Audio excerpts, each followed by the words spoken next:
ఓం శ్రీ గణేశాయ నమః. ఓం శ్రీ వేదవ్యాసాయ నమః. ఓం నమో భగవతే వాసుదేవాయ. మహాభారత గ్రంథ పారాయణలో భాగంగా ఈరోజు మనం 351వ రోజుకు చేరుకున్నాము. ద్రోణ పర్వంలో ఉన్నాము. కురుక్షేత్ర మహాసంగ్రామంలో అభిమన్యుడు, దుశ్శాసనుడు, ద్రోణాచార్యులు మొదలగు వారితో కౌరవ సైన్యంతో పరాక్రమించి వారిని బెంబేలెత్తించడం గురించి తెలుసుకున్నాం కదా. ఇక ఈరోజు దుశ్శాసన, కర్ణుల పరాజయము, జయద్రథుడి యొక్క పరాక్రమం గురించి తెలుసుకుందాము. చాలా బాగుంటుంది, చివరి వరకు స్కిప్ చేయకుండా చూడండి. హరే కృష్ణ. శుక్ల అంబరధరం విష్ణుం శశివర్ణం చతుర్భుజం ప్రసన్నవదనం ధ్యాయేత్ సర్వవిఘ్నోపశాంతయే. నారాయణం నమస్కృత్య నరం చైవ నరోత్తమం దేవీం సరస్వతిం వ్యాసం తతో జయముధీరయేత్. హరే కృష్ణ. ఇక మనం పారాయణలోనికి వెళ్ళిపోదాము. సంజయుడు చెప్పసాగాడు, రాజా, అప్పుడు అభిమన్యుడు పరిహసిస్తూ దుశ్శాసనుడితోటి, ఓ దుర్మతి, నీవు నా తండ్రుల రాజ్యాన్ని అపహరించావు. ఆ కారణంగాను నీ లోభము, ఆ అజ్ఞానము, ద్రోహము, దుస్సాహసం కారణంగాను పాండవులు నీ మీద చాలా కోపంతో ఉన్నారు. అందుకే నీకు ఇలాంటి రోజు దాపురించింది. దానికి ఈనాడు భయంకరమైన ఫలాన్ని అనుభవించు.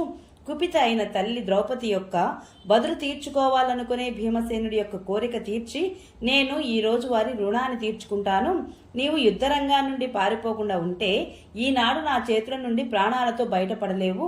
ఇలా అని అభిమన్యుడు దుశ్శాసనుడిని రొమ్ముపై కాలాగ్ని వంటి బాణాన్ని నాటాడు. ఆ బాణము అతని రొమ్మును దిగి గొంతులోని ఎముకను చీల్చి బయటకు వచ్చింది. తదనంతరము వింటిని చెవుల వరకు లాగి తిరిగి 25 బాణాలతో దుశ్శాసనుడిని కొట్టాడు అభిమన్యుడు. దానితో బాగా గాయపడి అతడు రథం వెనుక భాగానికి వెళ్లి మూర్ఛితుడయ్యాడు. అది చూసి సారథి వెంటనే అతనిని రణభూమి నుండి దూరంగా తీసుకుని పోయాడు. అప్పుడు యుధిష్ఠిరుడు మొదలైన పాండవులు, ద్రౌపది పుత్రులు సాత్యకి, చేకితానుడు, దృష్టద్యుమ్నుడు, శిఖండి, కేకేయరాజు, దృష్టకేతుడు, మత్స్య, పాంచాల, శృంజేవీరులు చాలా ఆనందంగా ద్రోణుడి సైన్యాన్ని నష్టపరచాలని ముందుకు కదిలారు. కౌరవ పాండవ సైన్యాల నడుమ మహాయుద్ధం జరగసాగింది.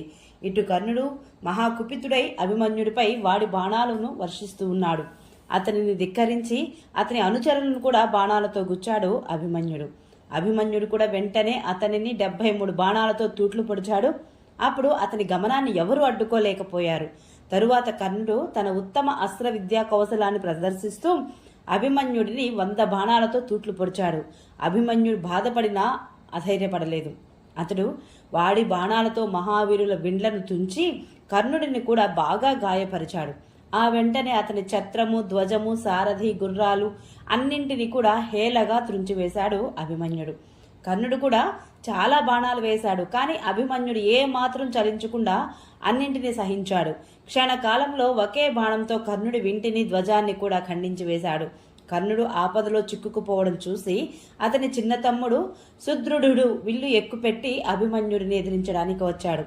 అతడు వస్తూనే 10 బాణాలు వేసి అభిమన్యుడి ఛత్రము, ధ్వజము, సారథి, గుర్రాలతో పాటుగా తూట్లుగా కొట్టాడు. ఇది చూసి నీ కొడుకులంతా ఆనందించారు. అభిమన్యుడు నవ్వుతూ ఒక్క బాణంతోనే అతని తలను నరికివేశాడు. రాజా, తమ్ముడు చనిపోవడం చూసి కర్ణుడికి చాలా బాధ కలిగింది. ఇటు అభిమన్యుడు కర్ణుడి యుద్ధ విముఖుడిని చేసి ఇతర ధనుర్ధరులపై దాడి చేశాడు. కోపంతో అతడు చతురంగ బలాలతో కూడిన సైన్యాన్ని సంహరించసాగాడు. కర్ణుడైతే అతని బాణాలతో చాలా బాధపడి ఉన్నాడు కాబట్టి వేగవంతమైన తన గుర్రాలను తోలుకుంటూ రణభూమి నుండి పారిపోయాడు. దానితో వ్యూహం చెదిరిపోయింది. మిడుతల దండు లాంటి నీటిధార వంటి అభిమన్యుడి బాణాల చేత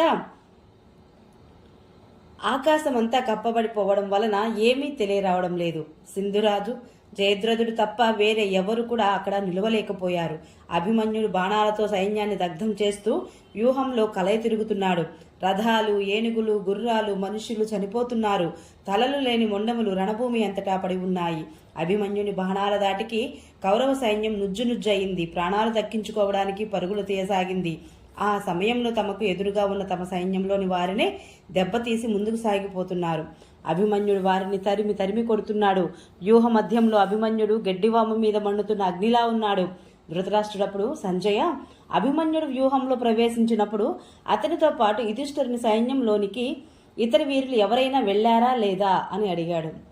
సంజయుడప్పుడు చెప్తున్నాడు, మహారాజా, యుధిష్ఠిరుడు, భీమసేనుడు, శిఖండి, సాత్యకి, నకుల సహదేవులు, దృష్టద్యుమ్నుడు, విరాటుడు, ద్రుపదుడు, కేకయ్యరాజు, దృష్టకేతువు, మాత్స్యుడు మొదలైన యోధులందరూ కూడా వ్యూహాకారంగా సంఘటితమై అభిమన్యుడి రక్షణ కోసం అతన్ని వెన్నంటే నడిచారు. వారు దాడి చేయడం చూసి మీ సైనికులు పారిపోసాగారు. అప్పుడు మీ అల్లుడు జయద్రథుడు దివ్యాస్త్రాలను ప్రయోగించి పాండవులను సేనా సహితంగా అడ్డుకున్నాడు. ధృతరాష్ట్రుడు, సంజయ, జయద్రథుడు ఒంటరిగా కోపోద్రిక్తులై ఉన్న పాండవులను అడ్డగించడం అంటే అతని మీద పెనుభారం పడిందని అనుకుంటున్నాను.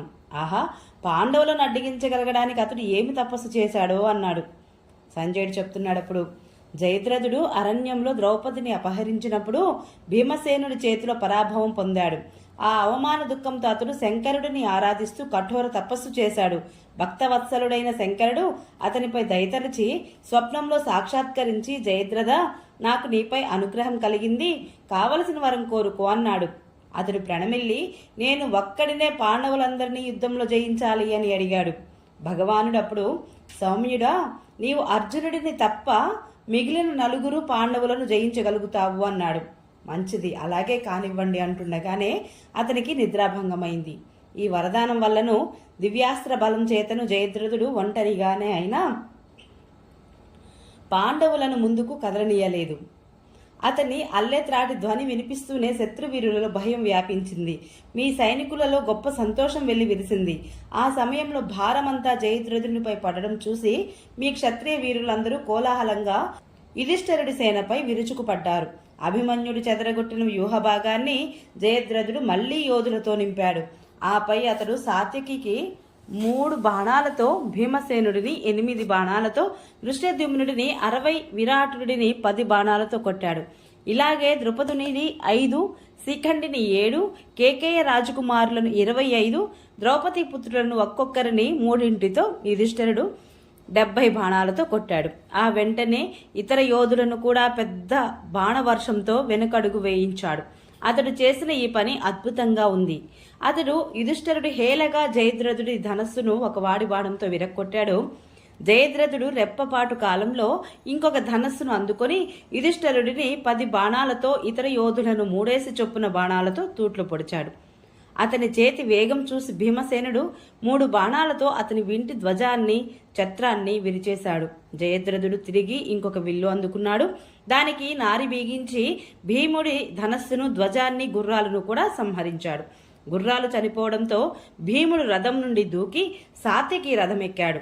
జయద్రథుని యొక్క ఆ పరాక్రమం చూసి మీ సైనికులు ఆనందంతో అతనిని మెచ్చుకోసాగారు.